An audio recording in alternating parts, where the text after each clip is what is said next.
Mike's Daily Podcast. Okay. I'm Mike Matthews. It's Friday. Yay. Well, you ever have one of those weeks where nobody behaves the way they should? They all act erratically and strange. I'm talking about the people that you deal with. Isn't that fun? That's just great. So, hi, I'm Mike Matthews, broadcasting from Café Anyway, located somewhere in Podcastro Valley, Mike's Daily Podcast. The last place on Earth. Today we have reached episode 1700 and... Mike's Daily Podcast. 1708. Oh, hey, let's check what is on my Facebook. It's a notification, so let's go take a look. It's nobody. But I have memories, and I look back on them now, and I go, jeez.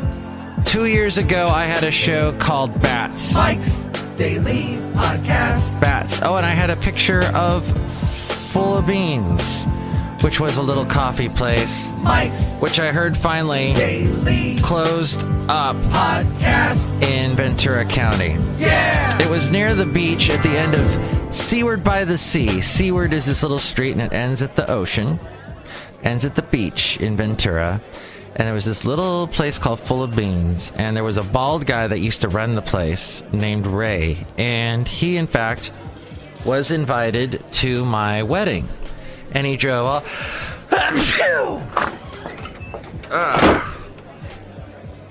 nothing like a boring story to be ended by a large sneeze. Excuse me!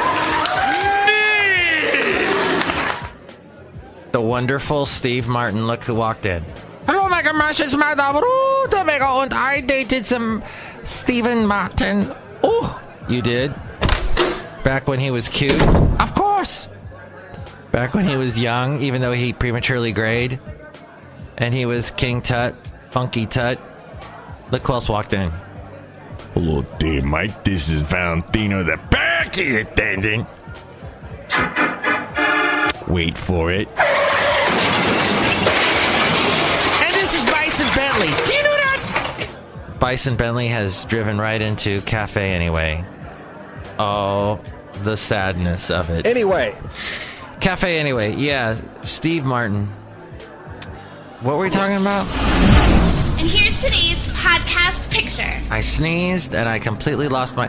2 more subscribers! 482! Yeah!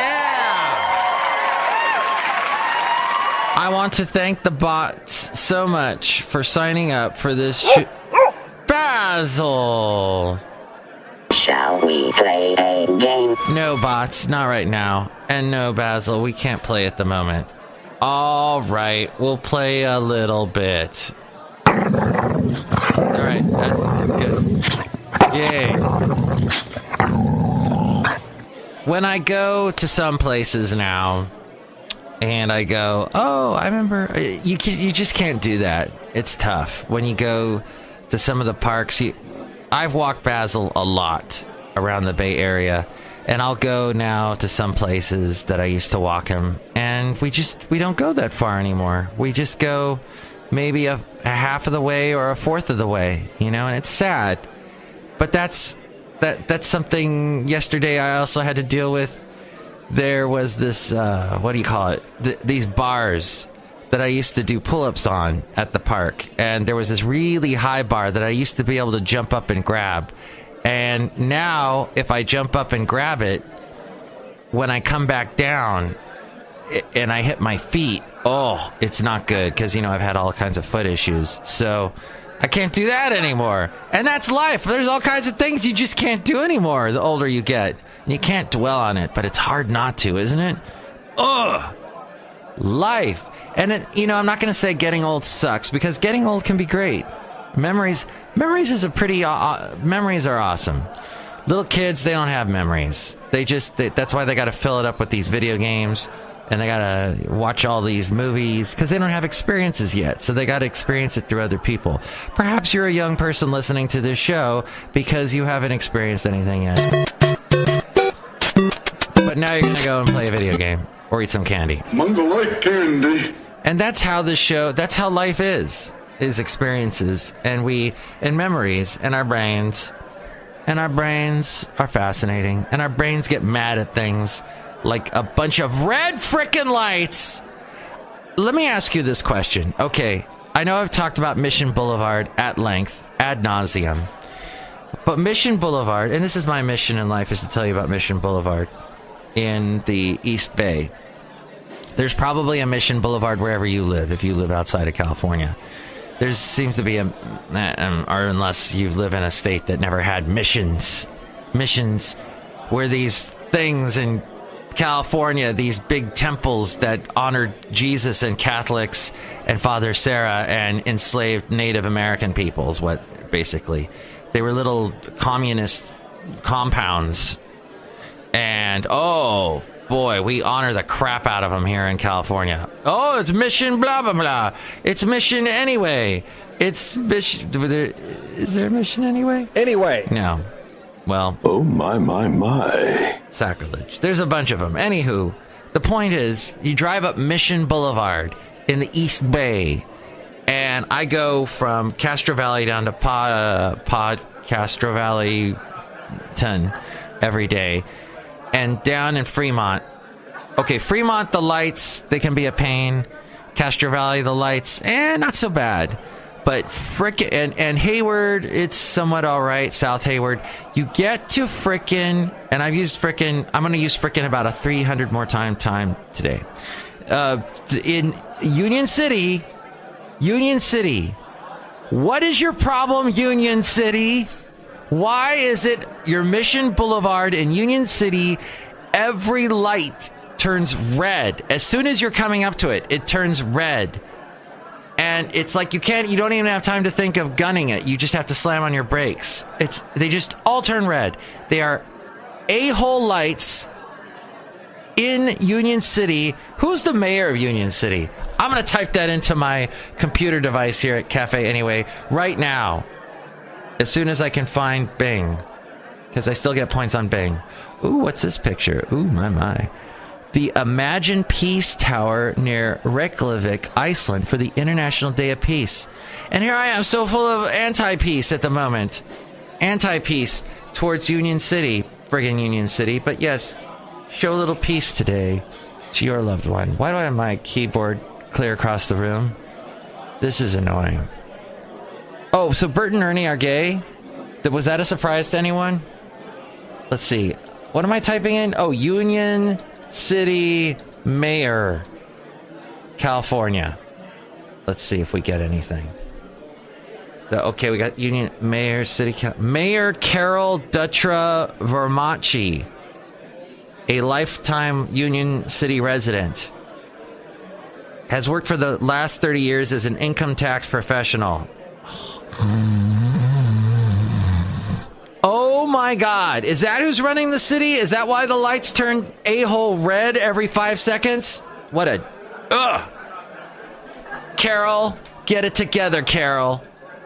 Dang it. Oh, I had a dream last night. And I don't dream during the week usually because I get up at 4. But my lovely lady friend said, you're going to bed at 8. So I got to bed at 9. Close enough. And I dreamt I was somewhere. I was like at a new radio station. I was working at a new radio station job, but the radio station equipment was super old, and the building was rickety, and the windows, the rooms were all like just, it looked like something out of the Old West. And this one guy, I think the program director, he asked me, hey, do you like Patti Loveless? And I go, yeah, Patti Loveless. And I start to sing, blame it on your lying, cheating, cold mistreating, two-time and double dealing, mean mistreating, loving heart. In my dream. And I just remember that about Patti Loveless. So one of the things, she has a song called I Try to Think About Elvis, Memphis, sousaphones and saxophones. I try to think about... And one of the lines in that song, she goes, come on, Patty, get it together. So get it together, Carol. Crap. Oh, I get a text from my neighbor down the street asking me if I am teaching a apple class, an apple class. And I laughed, and she sent me the thing she saw on the computer screen that said, join Mike Matthews' Apple class. It's at one of the Apple stores. And I wrote her back, I go, hell no, I hate Apple. I like apples. I like apples. In fact, I was so blessed to have apple trees start growing just on their own, voluntarily, in my backyard. And my neighbor said, oh, I love Apple. We can't be friends anymore. And I wrote her back, I go, maybe you can help me with my piece of crap iPhone. Because it sucks. I hate iPhones. I hate Apple. I hate all the freaking hoops you got to jump through for stupid Apple. You got to do it their way or no way at all. Lover boy. You got to do it your way or no way at all.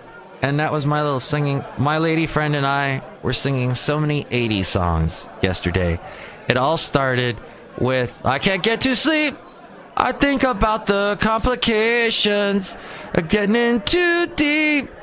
It's all overkill. Day after day it appears.